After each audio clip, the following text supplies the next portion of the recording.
Which camera are we on? Thank you for tuning into the Work Podcast, where we just got done talking about James Blake's Instagram post, the future of the creator economy, the impact of the Suno and Amazon deal, and we gave some introductions to ourselves. End of January, James Blake posted a Instagram carousel explaining his independent journey, and he basically explained how the music industry is fucked. I'll read like one so that you can get some context if you haven't read it. He says, firstly, what is the issue with major labels in their current form? It's a package holiday. None of it is aimed specifically at you and your needs. The label sells you a bunch of services like distribution, marketing, sync that are not tailored to you, and you sign the deal because you like the A&R, who is basing everything off stats these days, not taste, and you like the artist roster. They'll say, make more TikToks. Another thing he said is, I realized I had to build my team from scratch. If you don't have people who understand you working on your music, you won't be as creatively satisfied or successful as you could be. Where else do you find the people you need them? Investment and marketing. And he proceeded to shout out Indify, which is a platform I love. I think Indify is probably like top 3, top 5 best music industry platforms. But he shouted out Indify, made a big moment around how he released his last project using Indify, found all his partners and investment for that and the capital for that. So the question is, what do we think about what James had to say and platforms like Indify? Is it an investment thing or is it a marketing thing or people believing in your thing? Because what you just James brought up- Point or Indify? James. Yeah, because like things like I'm like day one James Blake fan, and the idea is someone like him even signing to a major label, he's still going to maintain the same fan base. Like James Blake doesn't sign to a certain place to become the Weeknd, and he never became the Weeknd. Like he always has stayed true to his sound. Like he started electronic, then he became more of a ballad guy, then he went back to electronic a little bit. So my thing is more so like, is this like a his? I mean, he's saying it's his experience, but it's like no one associates James Blake with TikToks. He literally made a the video he made when he went independent was like making fun of making short form video, but like that's not even who he is. We never expected that to be him. So I don't know. I'm a little confused because it's not. Yeah. Well, James Blake is not an artist that kind of fits that archetype. I mean, when I read it, I was thinking like he was saying that they did tell him to make more TikToks. Like that's what I feel like his point was like, which is probably true. Like, Yeah, what you from mean? There's James probably Blake. someone said that, but yeah. right. I think you're both because right. It's like it's a machine. They have only so many things that they know how to do. It's a cookie cutter system, right? You have to, depending on what type of artist you are, you have to do this many pieces of content, or you have to go through these loopholes, or whatever it is. Like my mind goes directly to the money and the investment of what he needs because he already knows who he is as an artist, right? So I think it goes back to that, like the marketing machine. What is it? And then making him make more TikToks for maybe getting a new audience or younger audience. I don't know. But I mean, I think it's the same thing we always talk about. I know this is only our third episode, but the conversation has always been like, what are the marketing strategies that anyone's providing for artists besides TikTok? And at least he's in a fortunate position in that he's already has a fan base. So it's like he's not going to starve if he doesn't want to make TikToks. But I thought, because I read the article, and I think what I found interesting was the conversation more so about where an artist's money goes and how much of his money was missing until he looked under the hood. And I think that was my biggest takeaway from it, because the TikTok conversation's like the age-old conversation, right? It's like the only thing companies are telling artists today, right? And it's like, even if you don't fit into the TikTok archetype, like that seems to be your only route. But to his point that I think was the best takeaway is like so many artists don't even care about the business side or know about the business side. And so it's like so much money. I mean, how many artists don't even know about Sound Exchange? You know, it's like so much money that you could be making and sustaining even at like a mid-tier level. Like you don't have to be the Weeknd to make money and live off of your music. Like there are so many levels to this shit and ways to capitalize on it that I think a lot of artists don't know. And I think that was the most interesting part of the article to me. Yeah, he said, let me go back because I'm glad you brought that up. He said, the money sounds good at first, But if you do the math, it stacks up terribly. You pay your advance back from your percentage. 20% is standard now. He said, Google Record Deal Simulator if you want to see just how bad this shit is. The majors have prioritized temporary virality over art for far too long, and that's why the model is crumbling. So instead of the package holiday, when you want it tailored to you. To piggyback what she just said. Yeah. And I agree. The money point, I think it's really important. And I think it's like he is, to me, the go-to example of an artist that has carved his own lane, not following anyone else's path, has built a great fan base. I think another great example in the last few years that is like someone like Amine. Like he's went from being at Republic to being at Venice Music. And now like he has more music coming out soon. Like I think there's like a laundry list, especially in the last like 4 or so years of that. But I'm a big advocate, like, who's the messenger? I personally don't think he's the best messenger for that. James? Yeah, because like saying like, Damn. well, no, I mean, I'm just saying like he is the definition of like a mainstream alternative artist, right? And like as someone who like literally worked at one of the biggest indie labels, a lot of these artists are jumping from a major to an indie, from one indie to a second one. Like that's like kind of the nature of these type of things. And then you might have an artist like FK Twigs that goes to a major label and has like a critically acclaimed release, but at the same time, she's signed to a major, but she's still being true to herself. She's like not trying to be Sabrina Carpenter, even if some songs on that album, frankly, could have got service to pop radio sonically to me. So it's just, if I rather hear that from someone that was a more of a top 40 artist, a conventional hip hop artist, because like, yeah, I would love to see TikToks of James Blake kind of showing his creative process, or long form videos, or more documentaries or things like that. Like, I do want to know more about his process and why he changes, and how does it feel for him to like be playing these big stages while still like kind of being like a sensitive musical artist. Like, what does that feel like? Right. I don't know that story. The content might exist, but I have to go to a website to find it, versus if I'm just scrolling, I'm going to come across it. That's why I like short form's great. So I think it could be a better messenger. Right. Yeah. We gonna make a point? No, just one point on the top 40 that you say that would be better messengers that actually do retain who they are as they're in the major ecosystem. Because one of the things that he was criticizing is that the people that were supposed to be behind you, the A&R, the development team, like seems like they didn't really understand him or get him or understand where he's going. So it sounds like the better messenger would be someone that is in the ecosystem and is allowed to be themselves. So what's the difference between them and him? Like, what are they getting?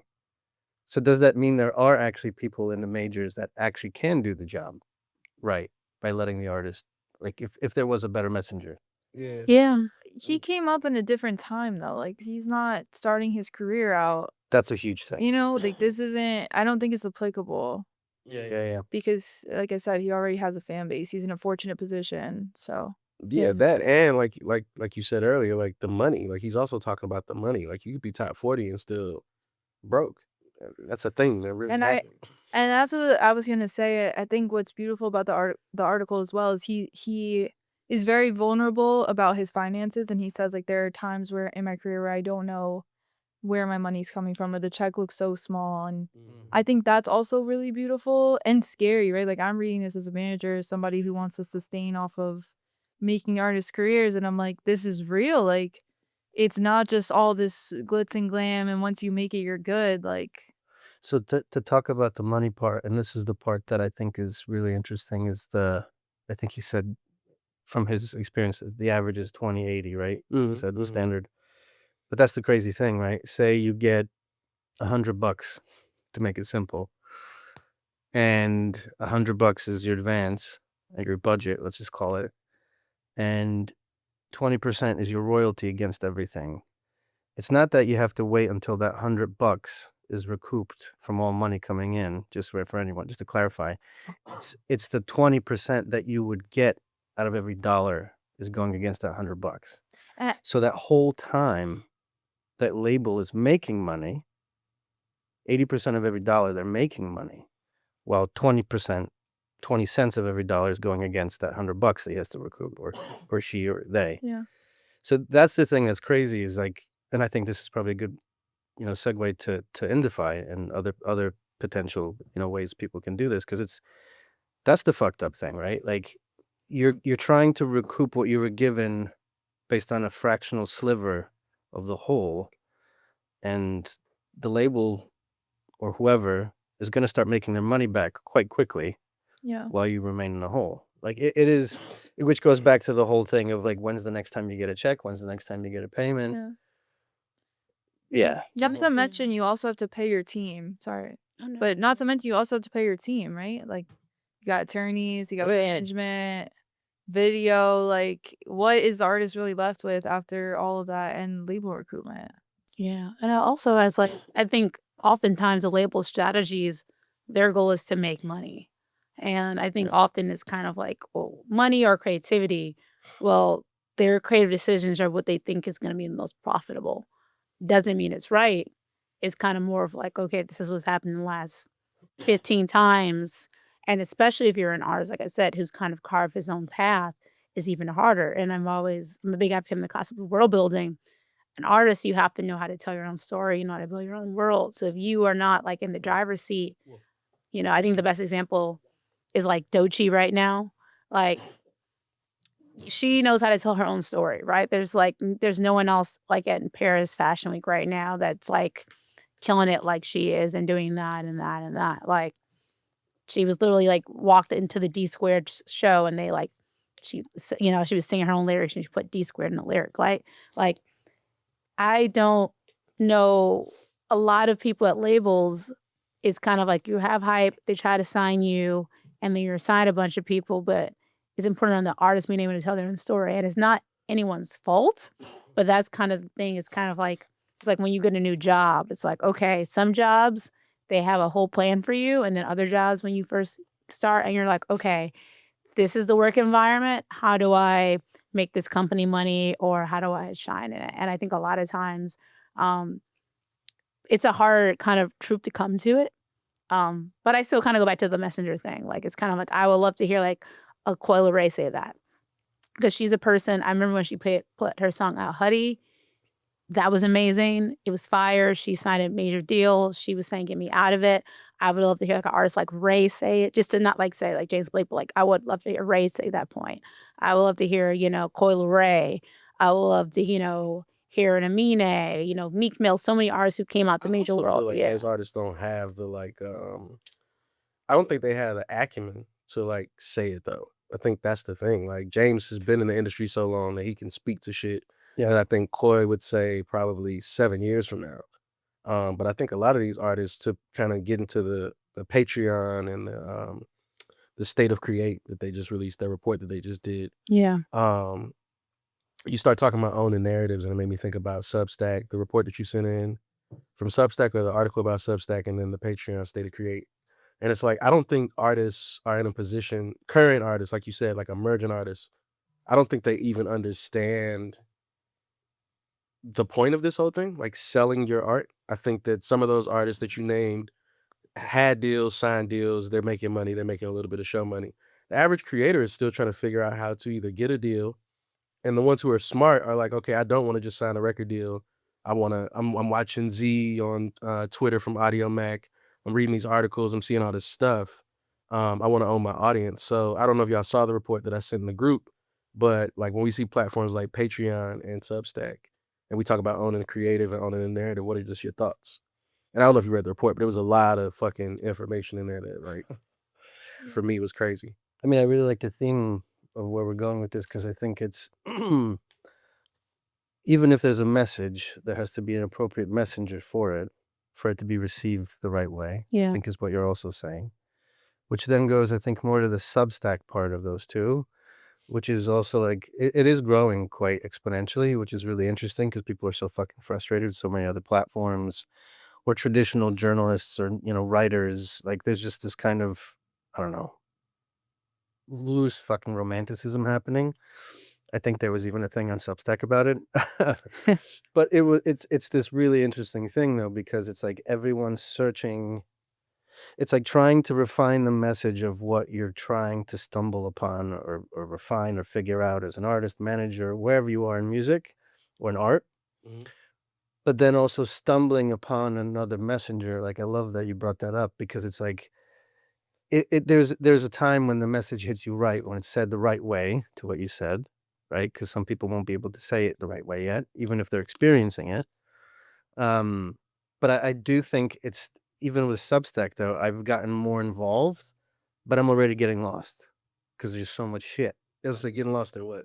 In the amount of content and writers, and like, so then that natural phase of curation has to come in, right? Like, which again goes back to Messenger and people around that and the culture and who the hell do I actually want to read or listen to message from. So it's just, yeah. But what does that matter? Like, just out of curiosity for everybody, like, I know we keep talking about the messenger, but like in my head, like I don't really give a fuck who the messenger is personally. Like, as long as the messenger's an artist.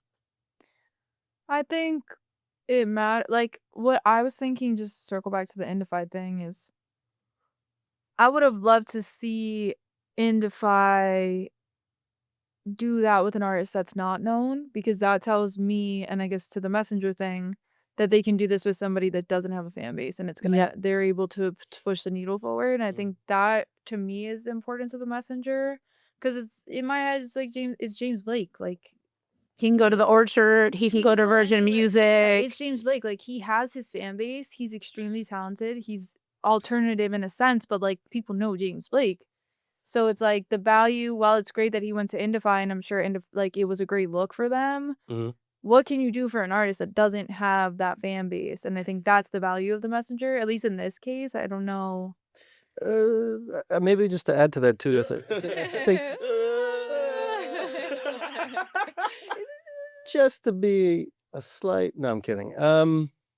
If there's a system that works for an artist that already attained success, then us, whoever as an artist would say, oh, if maybe I can find success there, that I'm seeking success, and I could still stay in that system because they can still use it. So I'd say, I don't think it, not saying that one in particular, but I'm just saying, like, if there's a system that someone, like, if you see the aspirational success that someone who even idolizes, say, James in some way creatively, and they're like, okay, I'm probably going to be on a similar path because the type of music I make or the scene I'm in or whatever the hell. He's figured it out at Indify or somewhere else. Like, there's a system there. Yeah. If I figure it out there, maybe I could do the long haul there, because because it's all about seeking success, and if you get it, retaining it, right? Yeah. Right, which is what I was kind of saying. It's like, to me, it's a bunch of artists that have fan bases that aren't using Indify. You know what I'm saying? Yeah. Like, to me, it's like, Yeah. Selena Gomez or fucking Ariana Grande. Let's use Ariana Grande or Taylor Swift or some shit. Taylor actually is fighting for rights, so let me back off Taylor. But like, Billie Eilish, if she was out of her deal, could use an Indify, but it's like, would she use an Indify? Would Drake use an Indify? Would Kendrick use an Indify?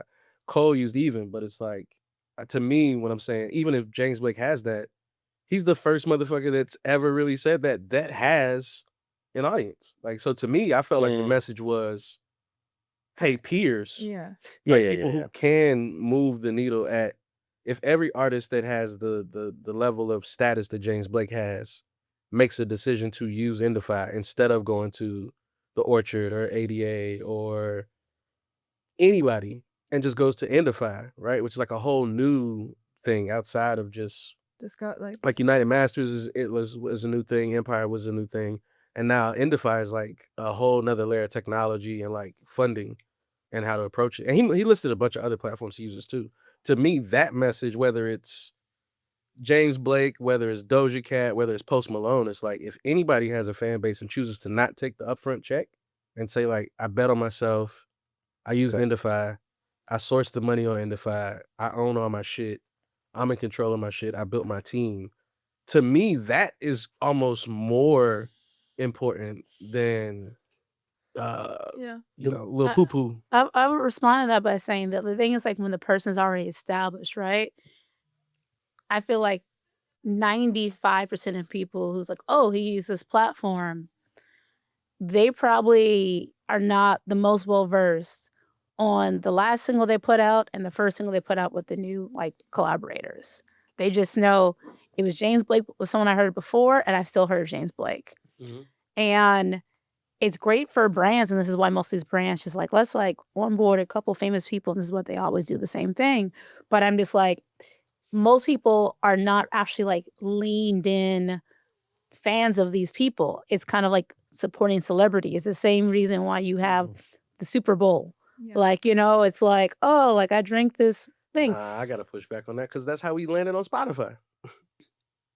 Like it was a year or 3 years of exclusives, and then so again, just to broaden this out and move on to our other topics, what I'm trying to say is that yes, your point is valid about what you're saying about James. But what I'm saying is that Lil Poo Poo, who looks up to James, is not like, oh, I'm never gonna go to a label because James did the thing, and then he's coming back and saying, this is what I'm doing now. Like this is how I approach the thing. So even if you're a Great brand, for the company, I don't think it's great for artists. That's the way I feel. Like I think it's like it's like what we see all these companies do. Great for the company, as you said. The wannabe James Blake type of artist is gonna say, now I know what this platform is. I can be him one day, but at the same time, if that person who quote unquote wants to be the next James Blake, if they don't really know how things have gotten better or worse, besides someone just maybe continue to make their art, how does it actually help artists? Yeah. and this is why the messenger part fucks me up though, because now with your point, the fuck does that have to do with Coi Leray? Or anybody, like what? Who's the right messenger then? But see, I think Coi Leray is a great messenger because she is someone that had a viral hit, had a hard time figuring out her sound, figured out her sound that was very much like other face of the TikTok sound, and then kind of had a little bit of hard time when she didn't stick to that one thing and decided she wanted to get out the system. Ray is an artist that I've been a fan of for like a decade, right? She went to the Brit school. She was super young. She was featuring a bunch of electronic songs, never was able to put out a solo album. These are artists whose like stories were not about day one, this is my sound, and I'm carving out a lane. They were people who were trying to both for people who are trying to fit into what was trendy, and we really don't fully know what their full thing is besides whatever the trend is. Therefore, if they have success at a company and they make strides with it, I know they actually have the right players with them that can fulfill their vision, and which is what's happening with Ray right now, right? We've seen in the last couple years, she's put out her album, Ray's she's with doing Napster, orchestras. right? I mean, human resources. Right. And before... Shit, that's Sony. Yeah. Yeah, but it's still very different. From my perspective, it's wildly different than the system that she was in since she was a teenager. Shit. Yeah, but she's still to see her go to Indify right now, it still does nothing for me because it's like she's fucking Ray, I'm saying if she went to Indify instead of human resources. Oh, okay, that I can understand because again, my point is like, and I came from working at a distribution company before they had ever proved themselves, so it was like.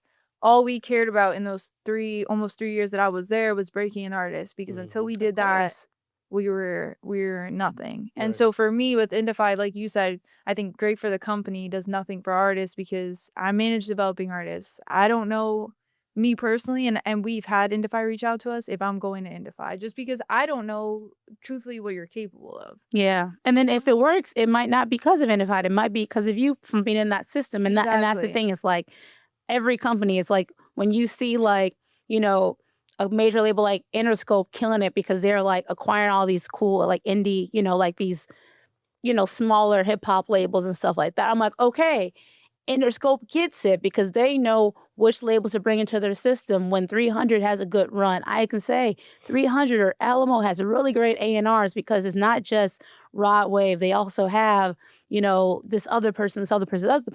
I can say there's people inside the building. I think that's the thing with business. It's like if you're just acquiring big companies, is no difference than like, Microsoft getting an AI company. It's like, well, no, you're good at, you're good at biz dev. It doesn't mean you're great at actually like truly like the true development of everything all. But you're great at business. And I think we're talking about creativity and art and not just acquiring people. Yeah. So I guess the better question for me then, because we were all kind of making a gumbo of the message. What is the message?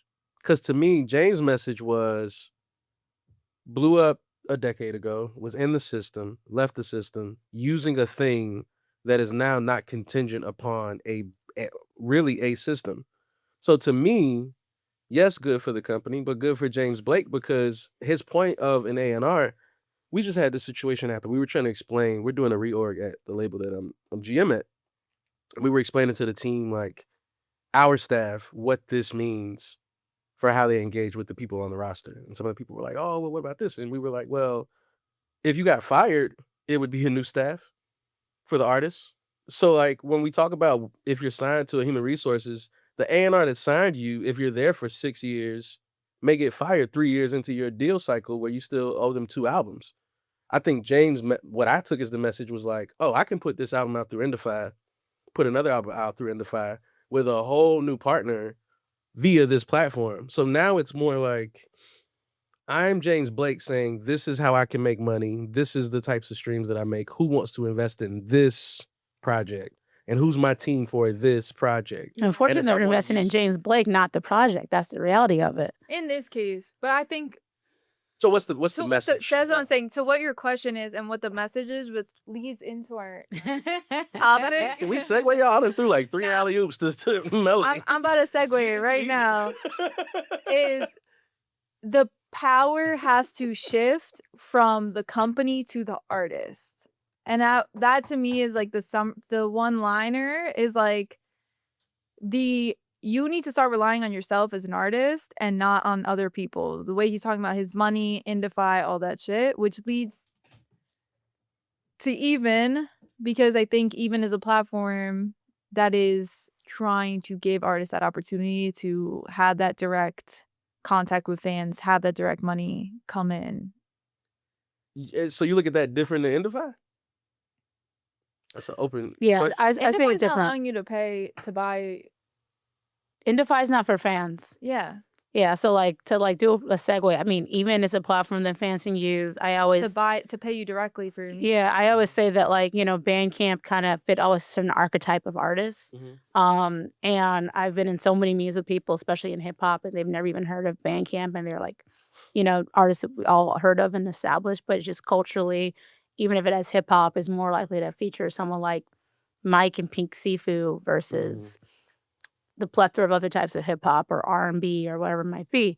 And I think Even is an interesting platform just because for people who are looking for an alternative to iTunes and want to support artists and maybe want to give more than just $1 to support someone for a song they like, or especially kind of that established indie artist type of space I like to think of. They've really kind of gravitated towards that type of audience, and I think it's pretty cool. Same as companies like United Masters did and other companies. They've really found an artist to be their spokesperson that I think is a good messenger for it. I think their spokesperson is someone that actually embodies being independent, having community. Even, yeah. And, that artist has done a tiny desk and all these types of things. And, they're putting out music videos and I see them as an active artist. And yes, they might not be neck and neck with, the biggest artists performing at the Grammys, but at the same time, it's like an independent middle-class artist. So I think it's a cool alternative. I mean, I don't think it's for everyone, but I think there's something for everyone. So isn't the theme, though, what we're talking about is ownership, though, even this conversation in the previous one, right? It's like, it's ownership of the process, ownership. I refuse to stop talking so sexy.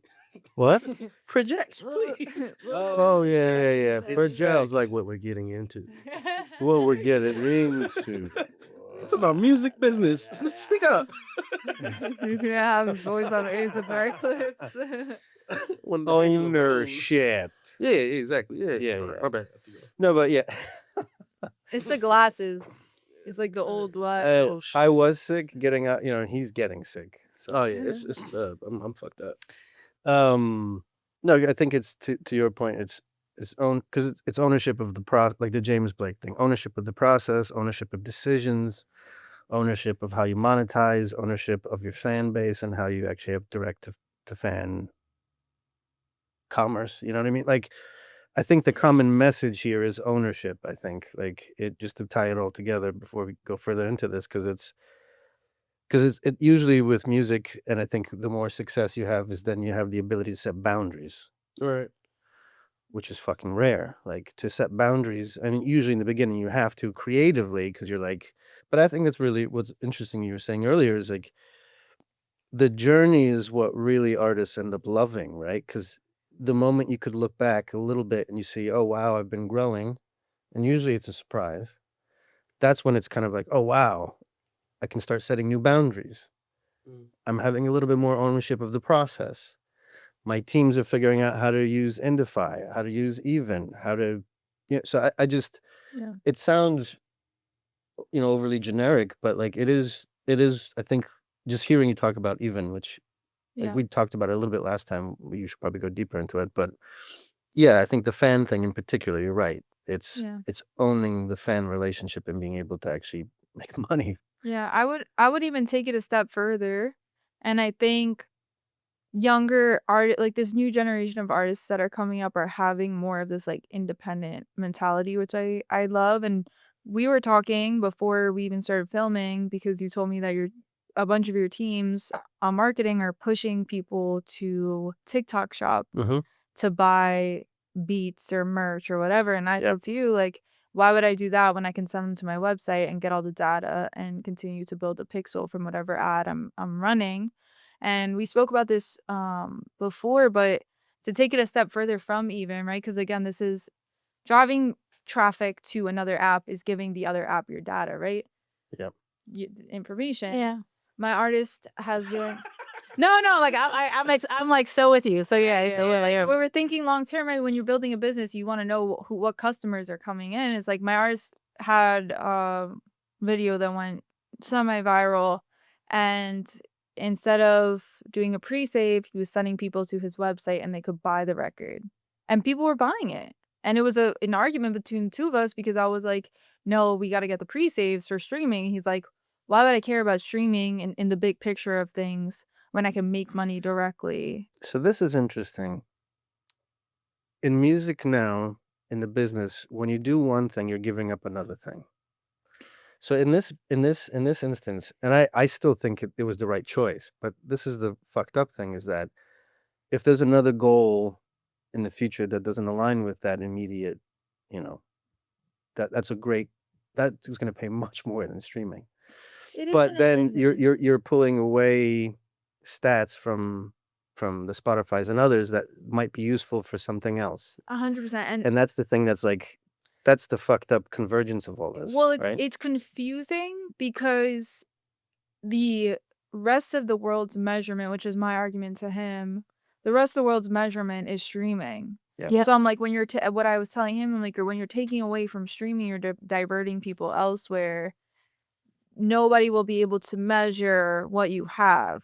And his point to me is, I'm trying to build a business. I don't care. Yeah.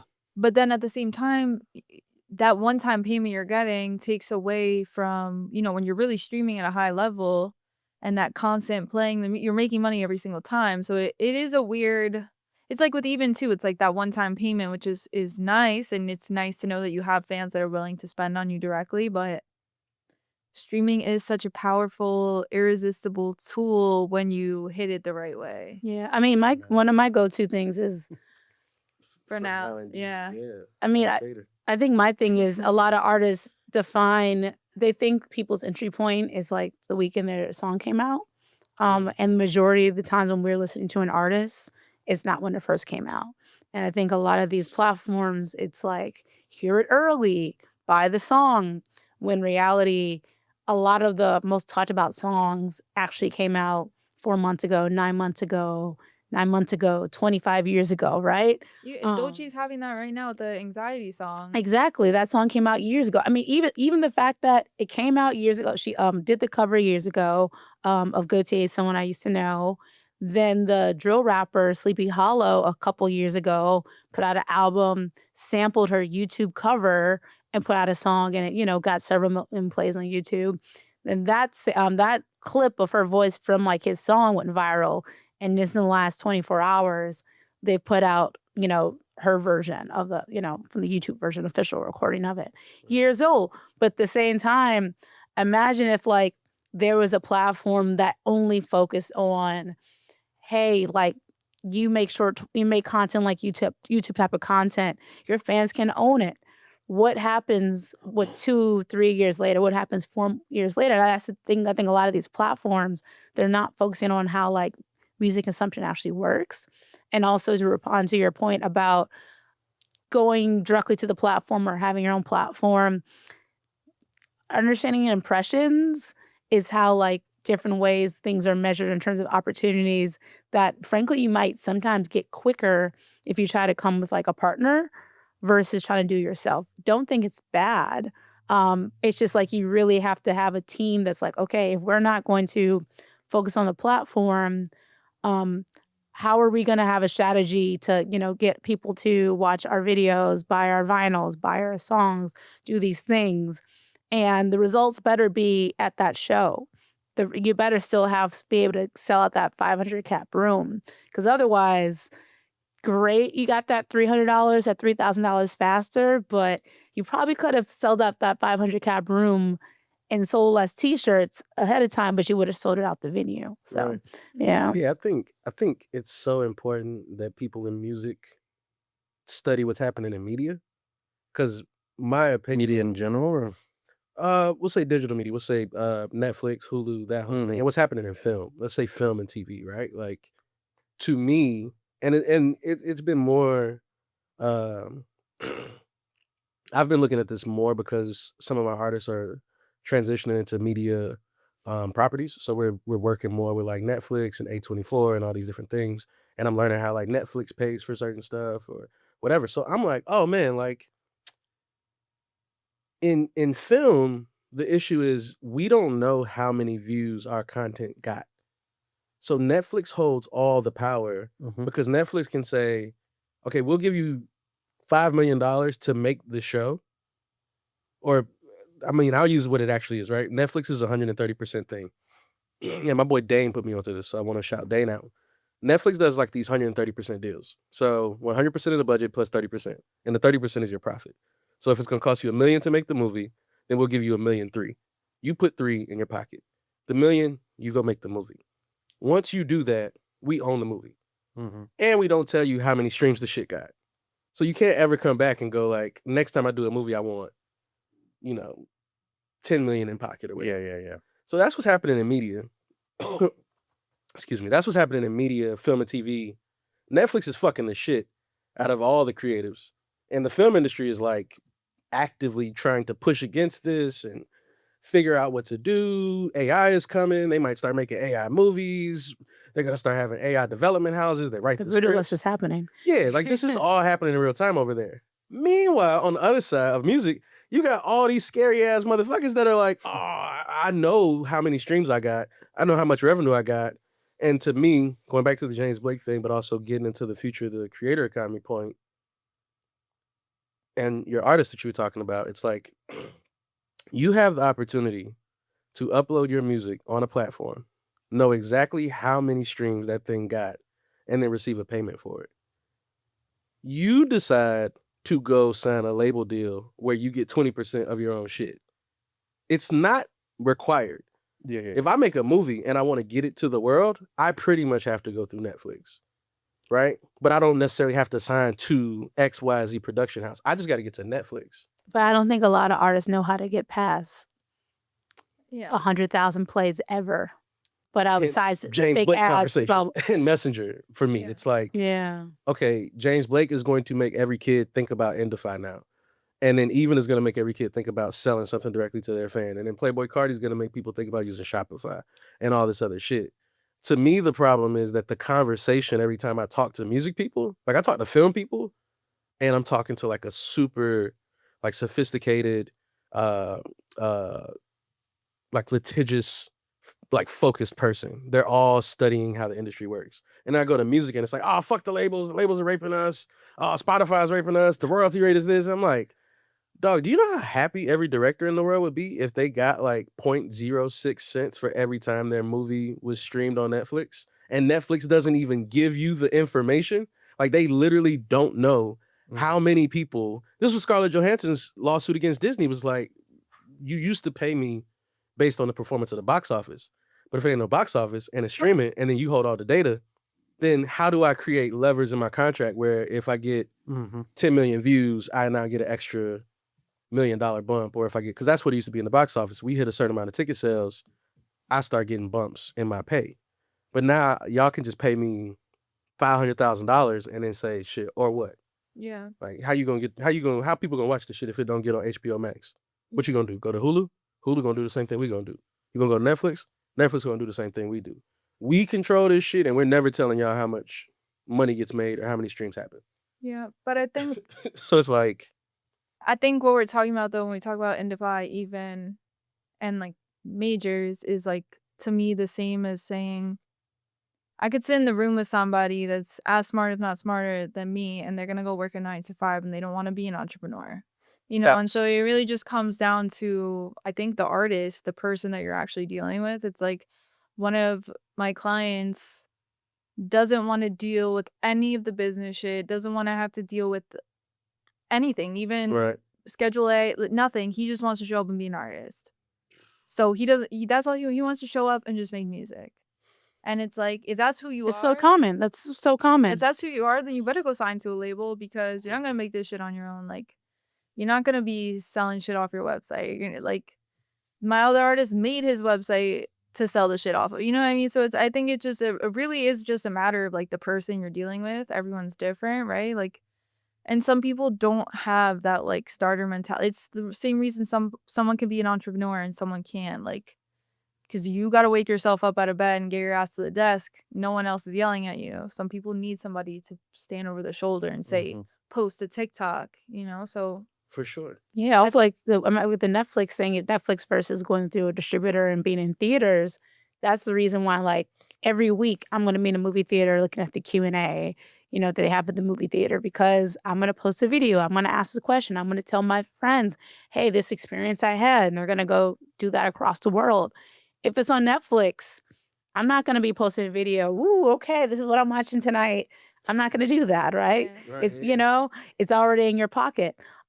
It's the same thing if you're an independent artist versus like, and I don't even want to compare it to a label because the way that I look at the world, signing to a major label and being an indie artist, I know there's one way you might have more money in your pocket, but from my outsider perspective, it's all the same. I don't know who you are. Yeah. I haven't heard of the artists. The artist quality music might be the same. To me, it's all the same. It does not, to me, if someone says, oh, we're talking on this label or we just signed there. To me, I put you in the same category as someone who has no deal at all. But I think it's the hustle, the world building around it. I think that's the biggest thing that makes a difference around it. Yeah. Yeah, and I think that's what's frustrating me. That to bring my point home, that's what's frustrating to me is that a lot of these conversations to me feel like distractions to like things that actually matter. Right? It is. Yes. People like to fan the labels are flames. Great, like it's fun to like rally around this like fuck Spotify thing, but it's like no, like who is your manager? Like, do you even know how to find a good manager, or do you even know what that means? Right? Like, and then what does that person do every single day? Because if I open a restaurant, there's not like a conversation around fuck the banks. It may be the interest rate is a little bit fucked up, but we understand in this particular industry how the thing works, and then we go run our business. So now I'm trying to figure out what a good waiter is, what a good server is, who a good chef is. Yeah. So to me, it's like, man, y'all are spending all this time saying fuck Spotify and trying to be independent and get to the money part, but y'all don't even use songwriters. Like y'all aren't even actually making records anymore. Like this shit ain't even good. Yeah. Y'all skipped the whole step in production of you're worried about distribution, monetization, fans, direct to consumer. And it's like, no. Let's go back. Most of you motherfuckers are rapping on YouTube beats, singing on YouTube productions, maybe working with one or two good friends, and you don't even make good music. Yeah. Then the ones who do make good music distribute it, but they don't even get marketing. So they don't use Symphony or any of those types of platforms to even market, like you said, like to get past 100,000 monthly listeners. So it's so much monthly listeners. I just mean in general. Right. Yeah. 100,000. Right. Ever, you know? That report came out. So it's like, that's what we should be talking about. The people who should be complaining about the shit we're talking about in music are the people in film. That's where it's actually fucked up at. And a bunch of other industries. Yeah. And when the AI shit comes, to me, that's when it's going to be like, oh shit, there are no more artists. Yeah. Now you get it. Like now you were so worried about this shit that you didn't even realize that the labels are about to go take all your music, train an AI model, and just start making shit that sounds good based off the motherfuckers who really made great music. And the fans are going to listen to it. For that's sure. what I feel like. It's gonna slap. Which is so scary and sad. Like, I think so one thing I'll say, just not about music, but as like, I think just art and culture as a whole. Like, I don't know if you guys watched the Oscars. Sean Baker won Director of the Year, and his speech. Oh yeah, you went to that screening. I told you that was like my favorite movie. But he's in his speech. His entire speech was about not losing theater culture. Mm-hmm. Right, and like the theater, because of the Netflix shit and everything else, nobody's even going to the theater anymore. And well, except Melanie. Single-handedly keeping the theater in the spirit. And what is the side? 1 out of 4. So yeah, we were right. But I think it's just culture as a whole is losing. We're losing a sense of each other. You know, to get philosophical for like 2 seconds, but it's like even office buildings are like suffering right now because nobody wants to work together anymore. And I think whether it be COVID or just the progression of technology, like we're losing that human touch. Yeah, I mean, this would suck on Zoom, what we're doing right now. Right? Like, For sure, yeah. I mean, just even Hit the raise hand button. funny. That shit on every team call. I'd be like, bro, we're on the meet. Just talk. Don't have to raise your hand. Stop pressing the fucking button. Just little team call. Bing, bing. Bro. I know, I love those emojis. Can't lie. Shout out Jakob, that's my brother. One thing that you guys just said too was the too much attention on shit that doesn't matter, or the stuff that we just keep saying over and over again. Like, there's only so much you can say. You have consensus. Something is shitty for the most part, right? Like, to tie that back to the James Blake thing is, that's the other thing you said. He listed off a bunch of companies and platforms he uses, right? It's like, okay, this 1, 2, 3 mainstay things that are how commercially everyone or most people engage with music, it's not working. But there's, you know what, 2, 3, 5, 10, whatever things that I have to be malleable with all the shit that I do to figure out what works. And some of it's not going to work. Some of it works for a little bit. Some of it works for a longer period of time. I think that's the other thing is, and speaking of attention, too much attention, and the thing that I'm really frustrated with is like, you mentioned AI, on the AI front lines, specifically with like generative music, you know, push a button, something's created, is like enough of fucking petitions, enough of fucking all these conversations that the doom and gloom. No shit, it's a big problem. There was a great steal. These platforms have stolen, essentially it's a mass copyright infringement. And then we have this constant struggle of, speaking of like, similar to artists, there's tech startups, which have that ethos, right? Like, I have an idea, I have a vision, I have a thing that I want to build, world building, music, right? There's tech. So, and specifically music tech, I think, unlike any other tech, is like that, right? Which we all have, you know, dealings with. And that shit frustrates me so goddamn much. When you just hear these like, this is bad, this is good, this is the problem. And when the fuck is someone going to talk about the solution? And the other thing that's frustrating is that there is startups there. Another thing. Like artists. Furthermore, there are artists out there, right? To your point. Someone has a deal, someone else doesn't.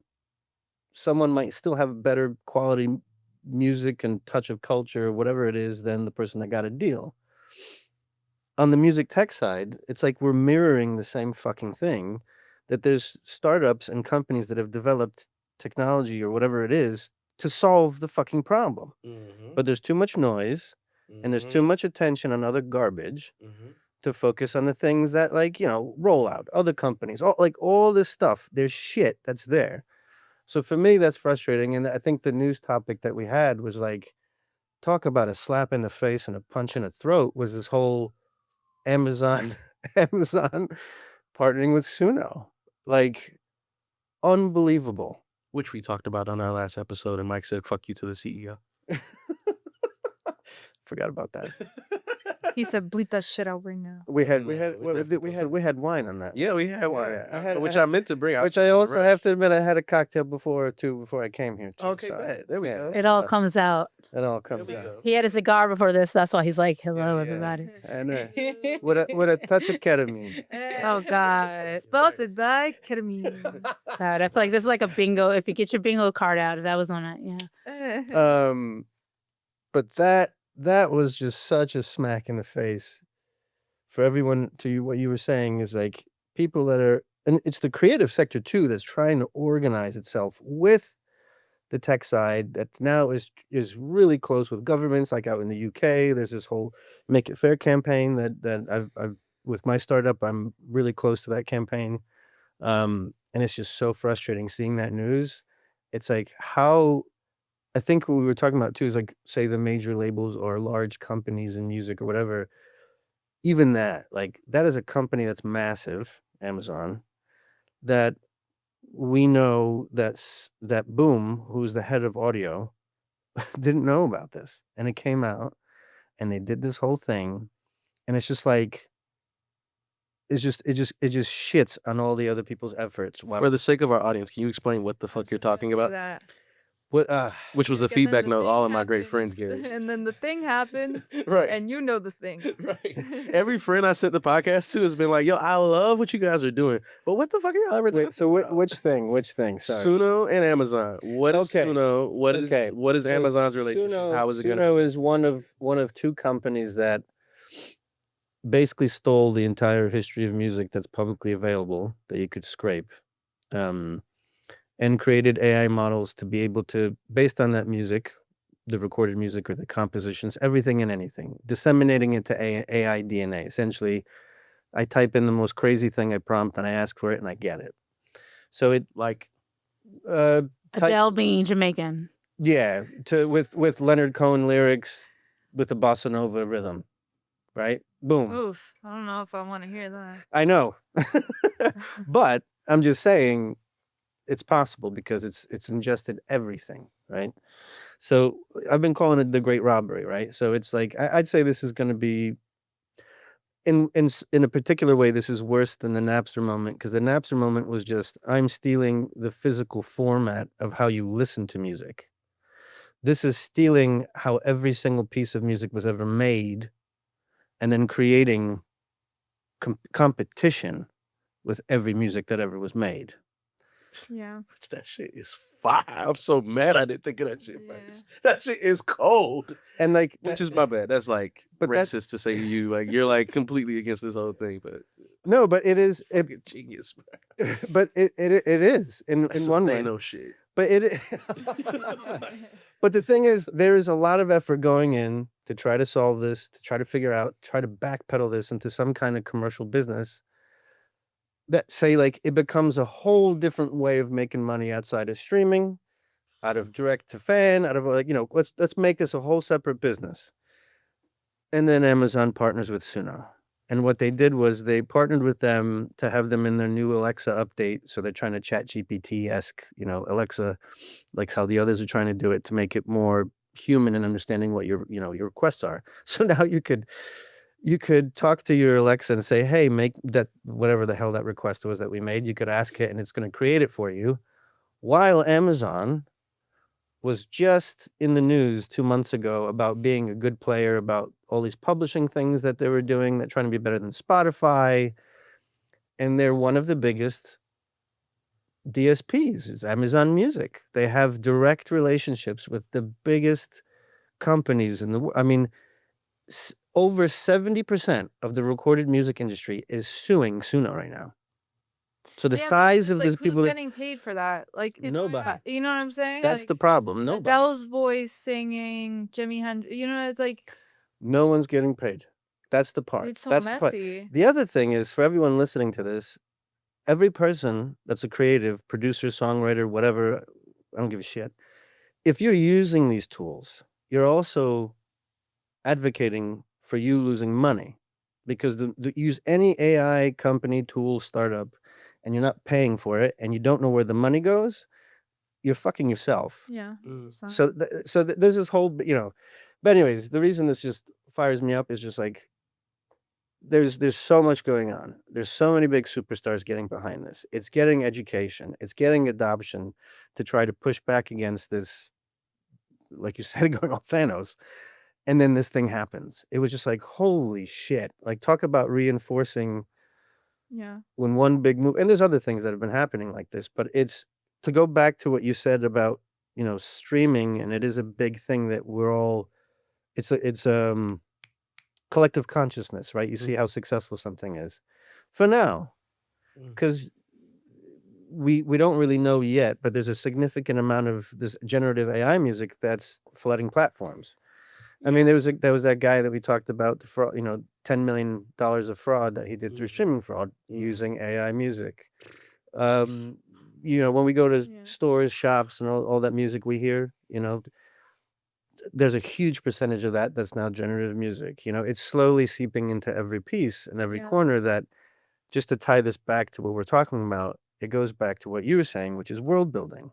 Like, the real, pushback we have is that ultimately artistry can't die, right? But the economics probably will, if we don't figure out other ways of making money.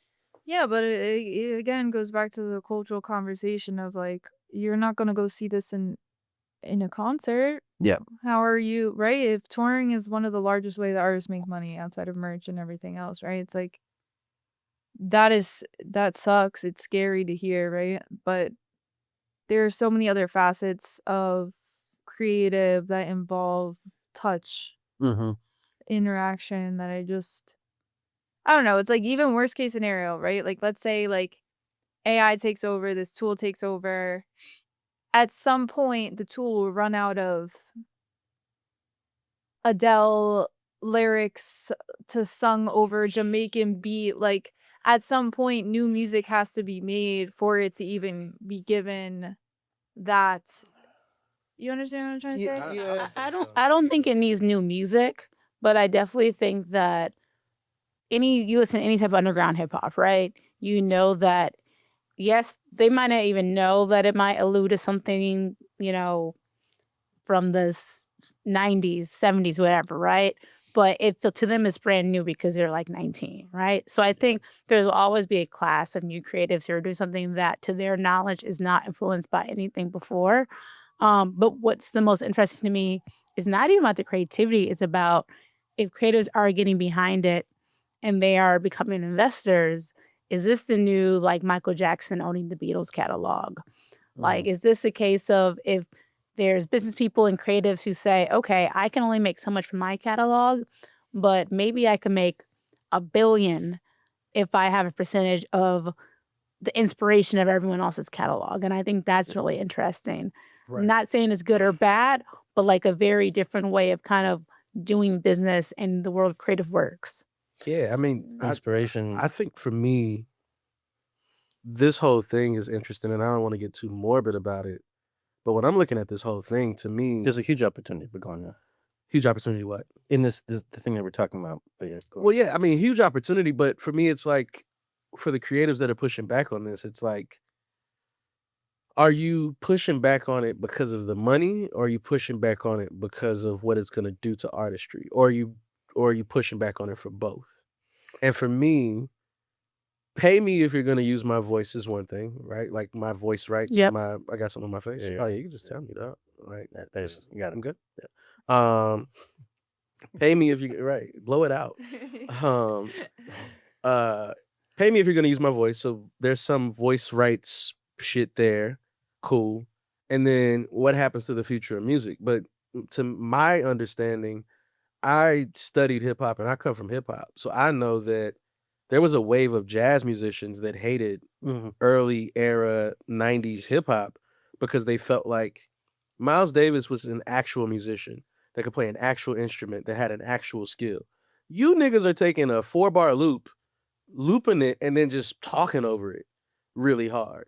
And then for 10 years, motherfuckers had to figure out how to make that a $1 billion industry, and then they did. So to me, I look at the AI thing and I'm like, man, it's going to be a wave of kids all over the world who didn't have a perspective or access or certain resources to do that thing over here, that are now going to use this tool and make something that we've never heard before. I mean, that's all the garage band. Like everyone, garage band and all these, dolls. Like that's the generation that said, okay, I can't afford to go to the studio, or why should I save up to go to the studio once a month when I can, I have a mic, I have a closet, I'm going to close the door in the closet and have great sound and figure it out. Yeah. Like, so that's one. And then two, on the other side of it, like I said, that's the future of it, the creativity side, the artistry side. There will always be artists as long as there are tools to make art. And nobody's banning tools for making art. So there's that. Like paintbrushes exist. On the other side of it, on the monetary side, for me, it's like, who's actually fighting for this shit? Because most of the artists that could fight for this don't own their shit anyways. Y'all sold it fucking 15 years ago. So I don't want to hear from none of you motherfuckers because you didn't stand on anything when it was your chance to do what James Blake is doing. Going back to that point. Yes. It's like you have a chance to not sign shit away. You sign shit away for companies and advances all the time anyway. So all of y'all pimped out and hoard yourself anyways. Now you're just mad that a fucking $400 billion, bajillion dollar machine figured out how to do it. Or they found a new way to do it. Yeah. But you never owned it anyways to pull your shit or sue anyways. Lucian is fucking fighting for this shit. Not you. Like Rob and them are fighting for this shit. Sony, Warner, Universal are fighting for this shit. And the small handful of artists who have catalogs that are worth even being ingested into an AI tool who also happen to own their music, which we just watched every legend damn near sell that shit to KKR 2 years ago. Bob sold his shit. ZZ Top sold their shit. Every motherfucker in the world sold their shit for $200 million anyway. So because they don't want to deal with what's coming. Well, even if they wanted to deal with what's coming. Okay, I want to hear about this because I'm like, because I made the comment about Michael Jackson owning the Beatles catalog, but like, you think that's what it was? There was like rumors that this stuff was like this big behemoth was coming. I think business managers and everyone around those people, I think they know they're like, this is kind of your peak to sell whatever it is that is like I think it is an evolutionary moment. To your point, the creativity is going to accelerate, right? Every generation has their means of, like, I think technology and things and tools should be attempted to be broken. Like a voice swap, right? Like I always say, like, just try to break this fucking thing, use it in a way that you don't understand, and then you figure out there's utility that in the creative process, right? The voice side of AI is completely different. It's really easy to understand who owns it, how to monetize all that. It's the generating music at a push button. That's the part that's like, it goes to the money. And to be totally frank, it's not about everybody getting paid. It's about the see, you're not happy about it either. It's about the big players, to your point. Yeah. It's almost like we're in a plane and the plane's potentially going down. You have to put the mask on yourself before you help anybody else. You're right. I see this one of those moments where if the majors get threatened and they're a huge force in how this industry is healthy or not healthy, as the rest of us are in the ecosystem of everything else we do, you're not happy. You have to bring him over here. Yeah. She's too sweet. Yeah. Really pleading. Oh my God. It's so sad. He's okay. It's okay. There's a cute dog that's whimpering in the background, which y'all probably can't hear, but it's so sad. He's looking at every single one of our faces. Yeah, it's like, He's can like, y'all "Come shut on." the fuck up so I can go eat? So go ahead. But it's more about the money. It's more about the fact that this technology can. It's all good. It's more about the fact that it can flood the whole thing. Right. If 82% of how music industry makes money in the U.S. is streaming, and that's the thing that keeps getting diluted and flooded with this or anything else, or people abusing discovery mode on Spotify, or like there's so many of these things that it goes back to the foundational thing. How do we all make money? I think is the threat, because to your earlier question it's not only that this stuff is happening, nobody in the music industry is making money from it, and these companies are just growing in value, growing their valuations. Right. So it's just a general threat to the entire music industry of us as a community. Right. Like that's the thing that like. So, but the creativity, but bother me, yeah. But the creativity aspect the dude of it, who stole from you is mad somebody stole from him. And that's how I feel about it. It's like Yeah. the major labels who fucked and raped every artist are like, wait a minute, you're fucking and raping us. The same thing like you said as Napster. It's like, oh wait, you're not fighting on our behalf. Napster and Sean just figured out how to get this shit to the people. Yeah. Without the people having to pay $20 for each one. And it was just hard to and the challenge, to oversimplify it, was the industry had to combat convenience. They had to figure out another form of convenience to combat that, to not make money. Exactly. This is not combating convenience. This is combating people creating things and then maybe listening to it. And then to your point of how people, if they come fresh to something, they don't know where it came from, and they like it, you know? So it's just this. Yeah. As a creative, like I'm an executive now and a capitalist and all this other shit, but at my core, I'm a creative. I started out as a visual artist. I just wanted people to see my art. Yep. Right. So like for me, a lot of what bothers me about navigating all of this, even the like the art of business, is that it's a matter of like an artist feels a thing, they express it in whatever medium they can. Paint, sound, visuals, whatever. And they want to express it and then be understood. That's the intent of creation. Yes. Somebody came along and said, oh, I can get people to pay for that. The artist was like, hey, I need to pay my bills. Do I do this thing good enough that it warrants you to give me some of your money for how well I did it? And then people say yes, and then they pay for it, and then you can make a living. A lot of what is getting talked about, and when we talk about no money being made in this whole type of thing, for me, I think that the people who want to create art, like genuinely want to create art, are going to be able to always create art and sell that art, no matter what happens with this thing, no matter what happens. Because I was a part of the visual era, and I've talked about this before, where there were celluloid filmmakers, 35 like celluloid proper film makers, who when our generation came in with DSLRs were like, oh, those kids aren't real filmmakers. Canon is disloyal to real filmmakers for even making a tool that you just put an SD card in and you can just shoot forever and then delete footage and shoot again. Like, that's not right. That's not filmmaking. Filmmaking is supposed to be storyboarding and writing out the script and doing location scouts and taking every precious moment to make sure that you shoot it exactly the way it was. And our generation was like, nah, like, I'm going to shoot it, and if I don't like it, I'm going to delete it and then shoot it again until I get it right. And then a bunch of us went and made a bunch of stuff. Fincher used the Red camera for social network and all this other shit. So the point that I'm making is that the creative guys, I don't think should actually think about this. The commerce guys are thinking about this because they don't have talent, and now they have to go, oh shit, the thing that keeps this whole business afloat is falling on its head. But James Blake is still going to make all the money James Blake is supposed to make. Danny's still going to make the money that Danny's supposed to make because he wants to make art. He makes it good enough that a large enough group of people are like, yeah, we want you to eat every day because you made something that we like. And there's platforms now that you can go do that exchange that nobody can really control anymore. So to me, this whole shit is really just the actual nail in the coffin for record labels. It's not the death of anything else, to me. I think the creatives will still have issues because I think, you know, since the birth of, I don't know, forever, there's always been people who are not of the culture, who are inspired by something, who I'm going to spend a weekend in Harlem and then I'm going to make a rap song, right? You know, or my personal favorite, I love K-pop, and they'll be like, wait, let's get some New Jack Swing producers from back in the day, or let me get alternative R&B singer-songwriter like Erica DeCass here and bring her over, you know, and make a K-pop song. And that's going to do 10 times bigger than the person who had the original sound. And I think it's happening in a somewhat equitable way now. I think that put in the right hands or the wrong hands, there are people who are going to say, oh, that's cool. And that person has 7,000 plays at all.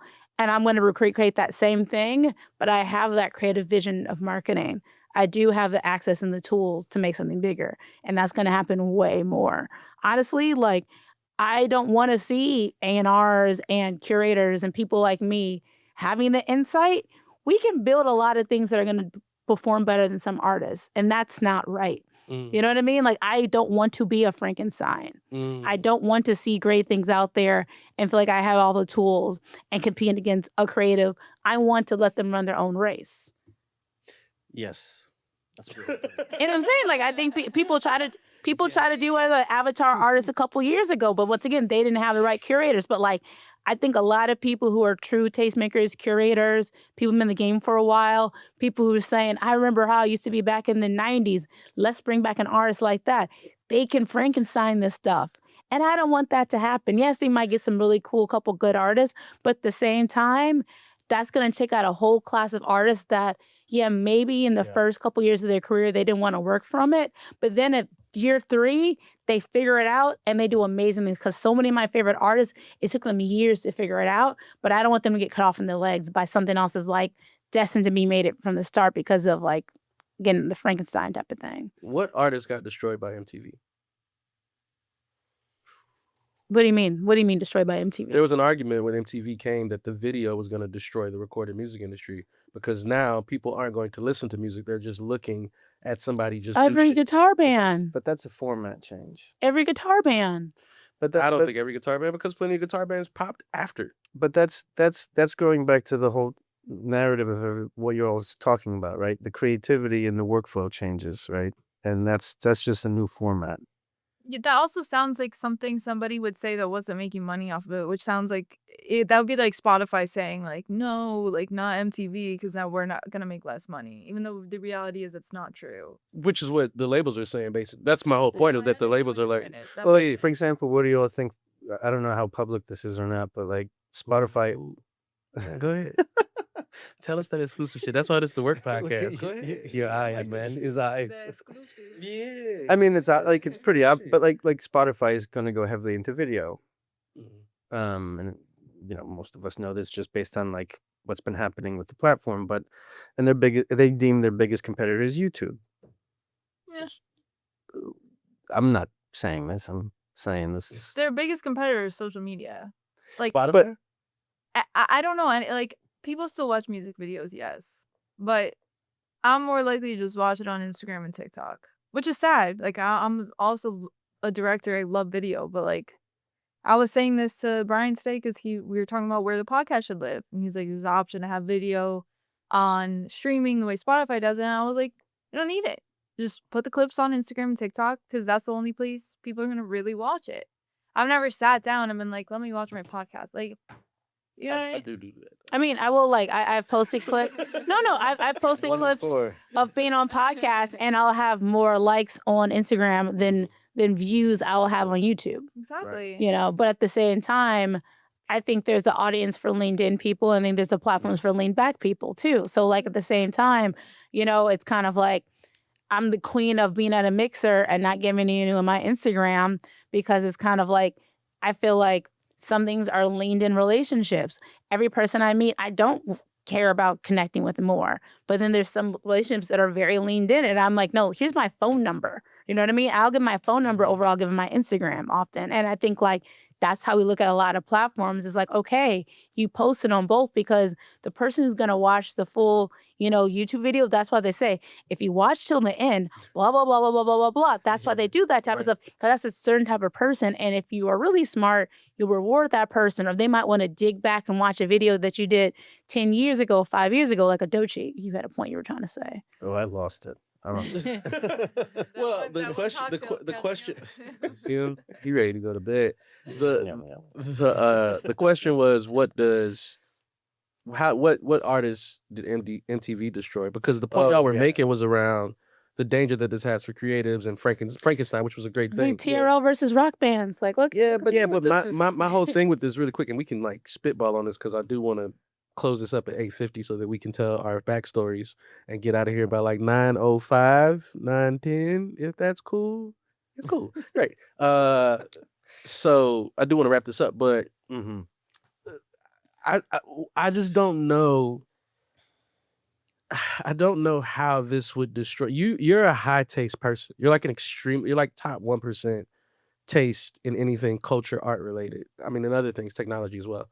and more. But you. saying, I know. I'm Thank just you. Wow. saying, because it's like when we talk about commerce, the goal is not Can I to be get 1% those of the other one too? Come on. Like, I'll trade. Yeah. Sorry, continue. Yeah, you could. If I'm opening a restaurant though, unless I have a certain taste level and a certain network and know how to market a certain way, I want the masses. So I don't want the top 1%. You want the filet-o-fish. Yeah, exactly. I want to get 100,000 people in here a day. You're not So- Tatiana. Exactly. Like I can charge a high price for a small room or I can charge a cheap price for a large room. So when we talk about the state of the music business, to me, it's like this Suno shit ain't really going to mess anything up and it's not going to destroy any class of artists because all the James Blakes of the world, all of the, the Collins of the world, the Zaya Bells of the world, the Smooths of the world, Daisy and Lavelle's, blah, blah, blahs, all these emergent artists of the world are still just so high taste that they're always going to get to a Melanie. Melanie's always going to be like, oh, they're doing a show. I'm going to pay $20 for a ticket. Oh, they sold a vinyl. I'm going to pay $45 for a vinyl.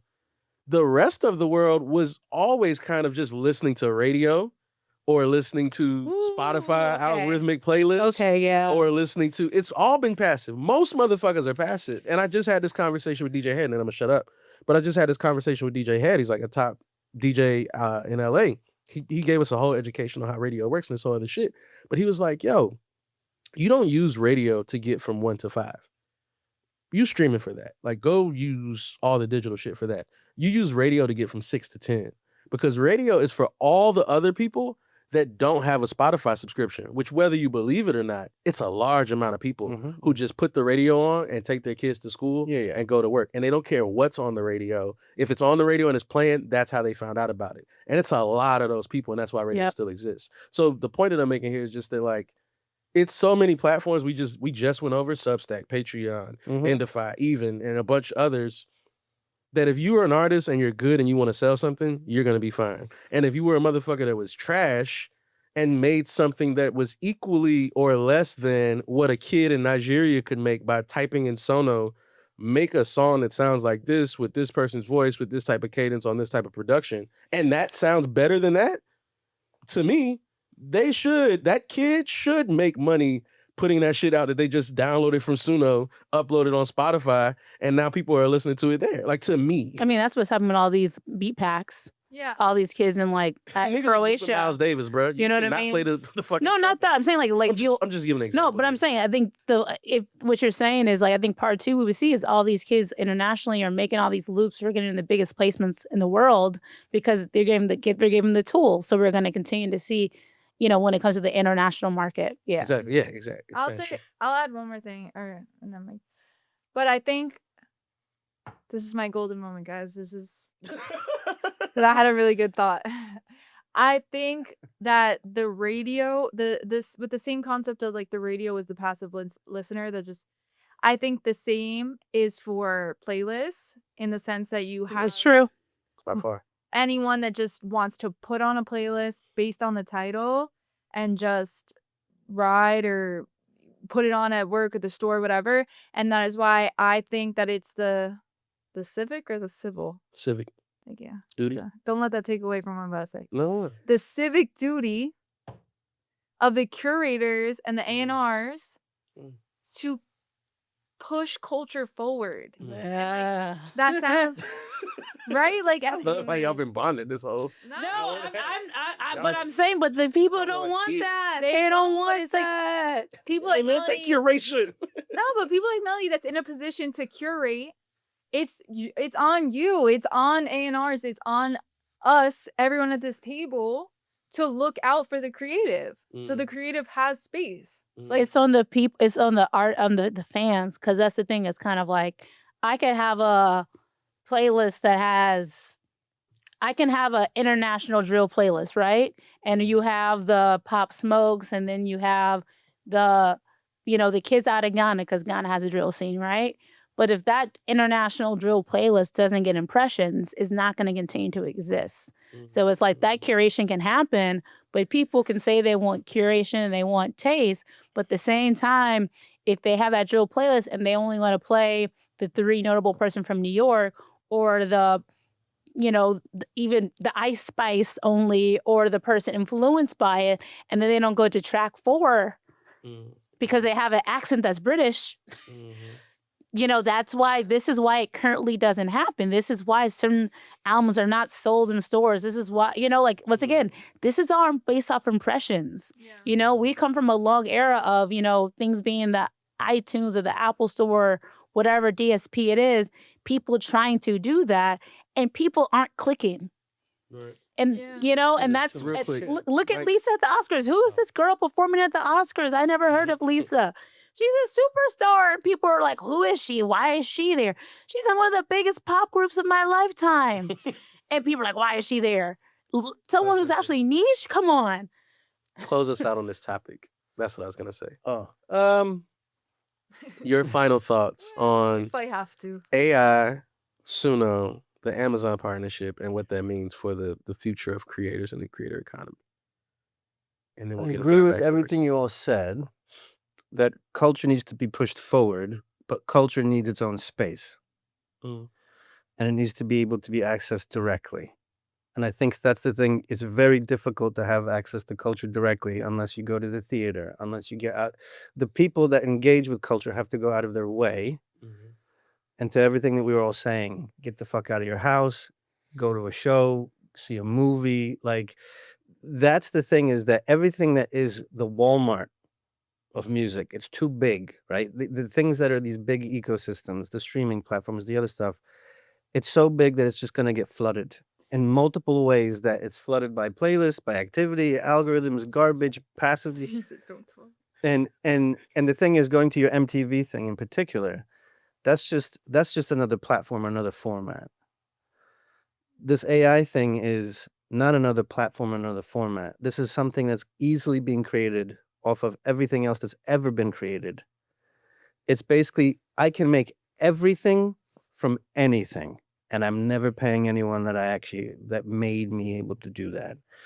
I think that's an existential threat to the business. I think you're all right that it's not a threat to culture and music and art form, but maybe it'll make us more focused about what we make and what we want to say and what we want to create. But yeah, I think there's still a huge threat for how the majority of how the industry makes money today.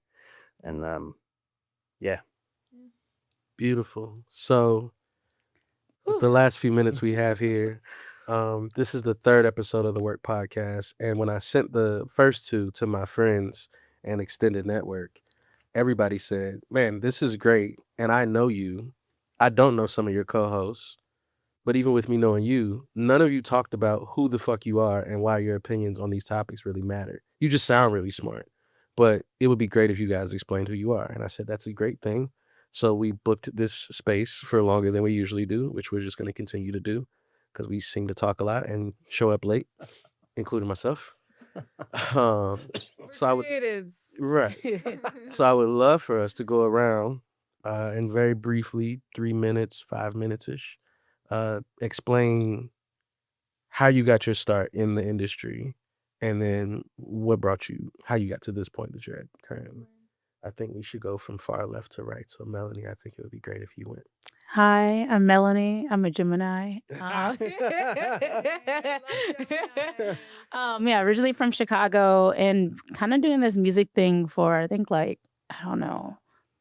over 15 years now. And I come from the blog era as a true millennial, a true middle millennial, from the era of making a blog, sending out emails to the blogs, the early Pigeons and Planes type of days, before they worked with Complex, and first time going to South by Southwest, sleeping in vans and all that type of stuff. That's how I got my start. And really being one of those people that's oh, I think this artist is amazing. And then people don't believe me, and then he's a household name. And that was my first experience in working in the music industry. And I think with that, I kind of have this sense of confidence from that, just because I've had a sense of time and time again. When I believe in an artist, when they're fully independent, there's extremely high likelihood that person's going to be a household name that's going to win Grammys and stuff like that. And I've just been trying to build a career based off of tastes and trying to be in environments that appreciate insight. So that went from me being artist management to working in, other things like that, and then realizing, hey, I want to be able to pay rent from working in music. How do I do that? So then I had a stint working in advertising and experiential marketing for brands like Budweiser. And then I, came to New York and got into the world of A&R and got into the world of playlist curation. And that's kind of been the home that I've been like really enjoying, learning how to have these insights, but actually working directly with talent. And then at the same time, I built my own community called Blurred Lines, which is a community for tastemakers. So think about playlist curators, think about A&Rs, think event producers internationally. So, our members are, Antigone, who's from Germany, Wilhelmina, who's in Sweden. It's like people in Ghana, and like we will meet every week. And now we're kind of pivoting more into more of like a cultural intelligence platform. So we can kind of help brands know who these archetypes of like, consumers are, understand what the behavior tastemakers are. And like a lot of things that I'm saying here really kind of comes from like that perspective of, making these decks, these like, cultural strategy decks, and, working with brands like Budweiser, or working at major DSPs, or working at major indie labels, and kind of understanding there's two sides to each coin. But at the same time, realizing that the way that I move through the world, by me being like someone who's like at the club and at the rave and also at the hip hop show and doing the mainstream things, that's not how everyone works. And kind of understand like what's the two different ways how to play this game. Understand there's taste, understand there's niche, but then also understanding what's business, what's scale, and what like relates to the everyday person. And I think that's a kind of big thing with my philosophy. And because you're so humble, you better clap. What the fuck? Oh. I just want to make it super pronounced that Melanie probably talks on a daily and weekly basis to some of the biggest artists in the world for some of the biggest platforms, for the biggest platform that we won't name, when it comes to curation. I like my job. When it comes to curating music and video and audio to the world. So I want to be very, very clear. She's written some of the biggest articles for the biggest platforms, worked with the biggest artists to give them billboards in Times Square and other places in the world, and is extremely respected in the music industry.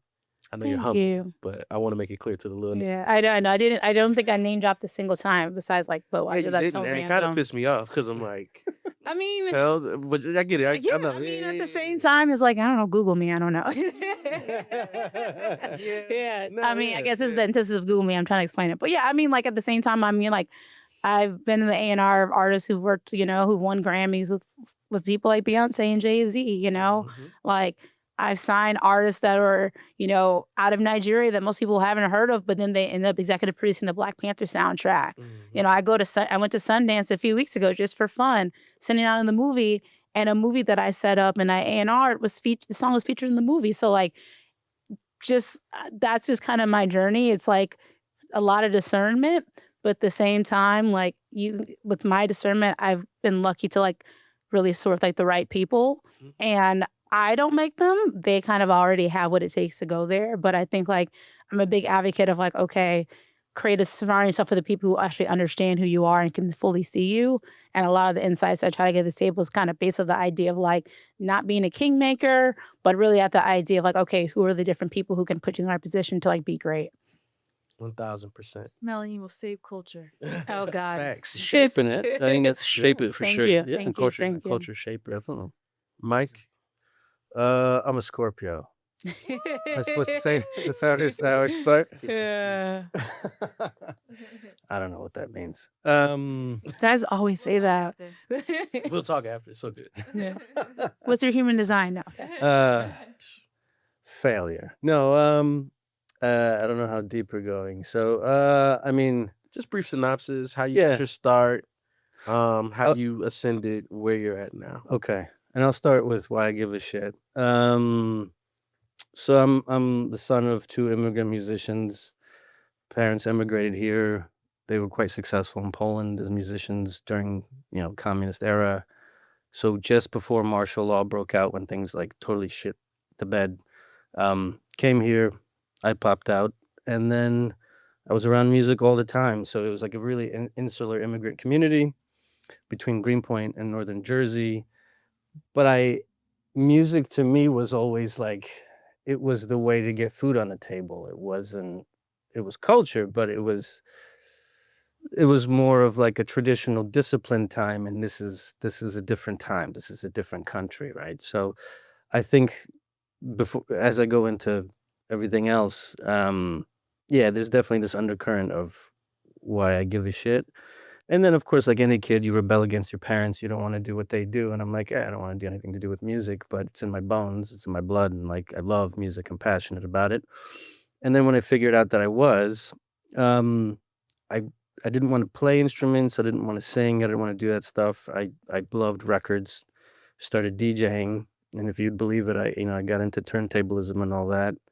I won a couple underground hip hop things, but playing drum and bass, I can't. And then when I started growing a beard, I couldn't do it with my chin, like stupid shit like that. But like that's how I got into like music, and eventually wanted to get into production. But ultimately, You worked at the Tunnel before, right? yeah, Yeah. when I was underage, and that was when what's his face, Potato Head was a bouncer. Mm-hmm. What was that guy? The famous actor. Oh my God, the Fast and Furious guy. Oh, Vin Vin Rames. Diesel? Yeah. He was the bouncer there at the time. It's not the job of the drug. This is what no ketamine, please. But yeah, it was that culture, the rave culture. That's when I started to understand community, and I was really into it. And then I was like, all right, I need to figure out, what is this business? What is music? How does this work? And that was to what you were saying earlier. I really wanted to figure it out, so I did everything I could. I went to school. I went for economics just as a general way to get into business. Never thought I would use it. Um, and then I got a temp gig at Warner 23-ish years ago during the ringtone era. Two of the people, and it was a weird moment because the whole industry was like, who gives a shit about whatever this is? This doesn't matter. The business is this, right? This traditional way of doing things. So I showed up right when that happened. It was a massive skyrocket of money, and then it died out pretty quickly. But it was two people to name drop out of respect, is George White and Michael Nash. Michael Nash now being like the right hand of Lucian at Universal, and I learned a lot from them at the time. But doing new media and business tech and business development, it was interesting, but you could tell there was a huge pushback from the industry at the time. So then they offered me two jobs. They said, do you want to go into marketing, or do you want to go into rights and royalties and licensing? I was like, oh, I'll take the rights and royalties and licensing.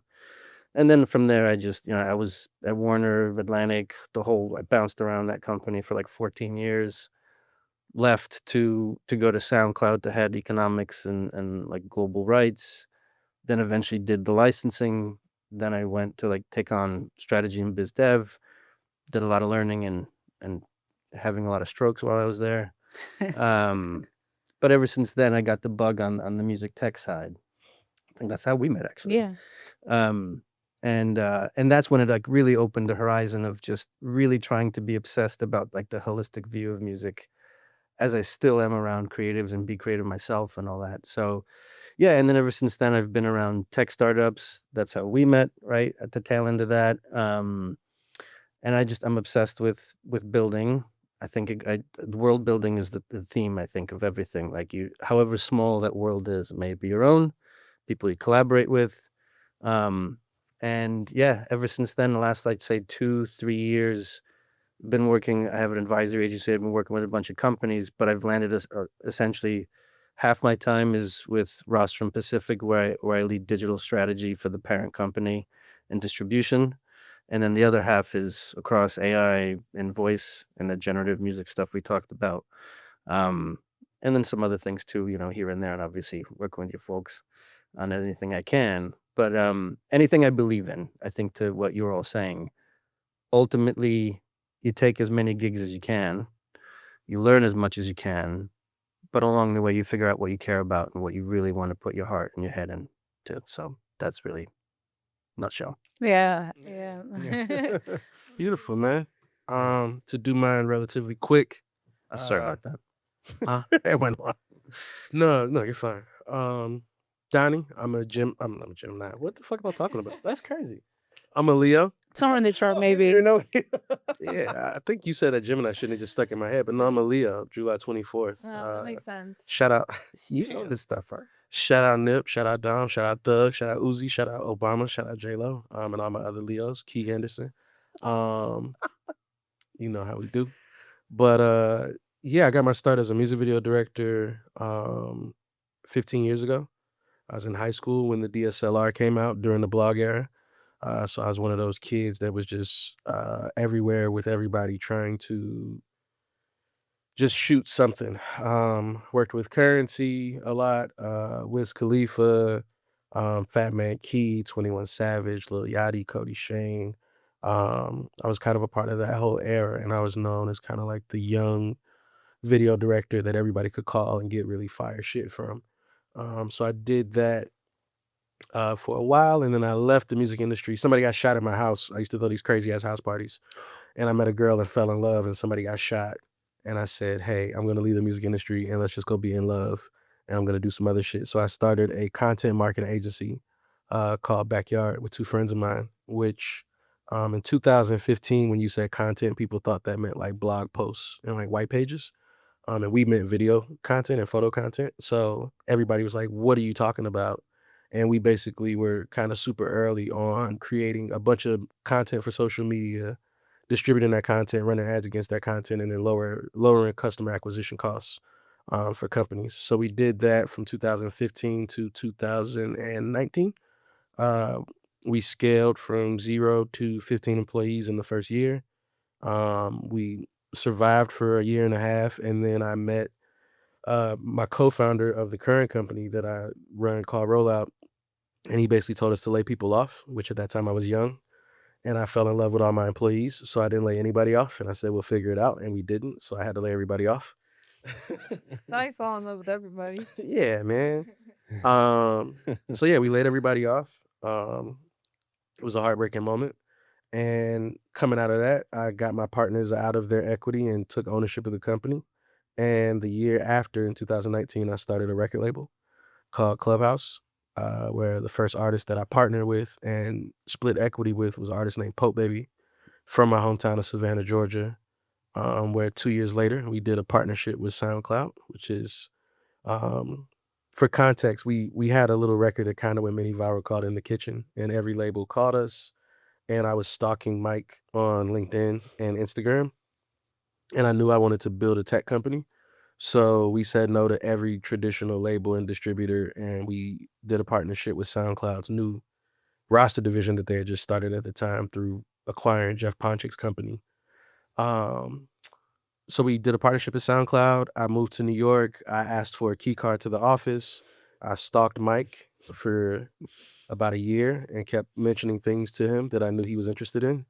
And I told him about this thing that I wanted to build called Rollout, which would be tools for the music industry, specifically for managers. I think at that time I was saying build tools for restaurants, not chefs. So in 2022, we started early conversations around Rollout and what this looks like and why managers need better tools so that they can help these artists, so that people with high tastes like Melanie or anybody else that wants to help an artist can use some technology to help them stay organized and get funding and do their own tours independently, whether they're signed to, CAA or Wasserman or whoever. And we launched January 6th of this year. So yeah, I think that's the story. I didn't skip anything. Great. Cool. I'm Sabrina. Sabrina. I'm a Pisces. Thank you. Oh no. Got it. I've gotten that reaction so many times. Pisces. I still don't know shit about this. It's happy early Late. or late birthday. Sorry. This is Buddy. But yeah, I guess to paraphrase my journey, which when Mike started with ringtones, I was in 6th grade. Then not to make you feel old. So was I. No, I'm Prodigy. I excelled. Yeah, but I basically spent most of my like adolescence up until 18 like feeling my only value was my brain and how smart I could be. So I worked really hard to get into a great college because I wanted my father's validation. Story for another time. I won't get into childhood trauma, but I got to college and I basically was like, what now? I was super unhappy, didn't enjoy school at all. And I started DJing because I was like, the only thing I really like is music. And while I was in college, I met an artist named Sunny Miles. Shout out to Sunny Miles. And he was just so talented. And I was like watching him perform in a bar to like 3 people. And I was like, wow, this sucks. Like, if I can change this man's life and then his music can make other people feel the way I want to feel, like that's beautiful. And that's how I kind of started my journey, I guess. And I had worked at Universal for a short stint and then ended up getting an internship at United Masters outside of college. I was there for 2 months before we went into the pandemic. The A&R team was 4 people and myself. I was the intern. A week into pandemic, an artist that I had been working with quietly on the side ended up going viral. He was doing about 1 million streams a day. Next thing I know, I'm on calls with the CEO of the company, and shortly after that, I got hired as a A&R manager full time. I was at the company for 2.5 years. I loved it. It was a great experience. But towards the end, I felt like I was too far away from creative and wanted to be more in the trenches with artists. So I left to start my own company, which is called Childish, because I think we all have to be a little childish to be creative and to enjoy. So I started a company called Childish. I manage a couple clients, and then through managing these clients and their need for content, I started directing because we didn't want to pay other people to do that and had small budgets. Um, and through directing and putting out creative content, I reconnected with Donnie. I knew Donnie from and I was so grateful to that because up until that, had just been me talking to myself and going crazy in the crib about all these creative ideas. And now I get to bring them to life through Rollout. And that's how I'm here as well. So that's my story. Yeah. Fuck yeah, man. Great.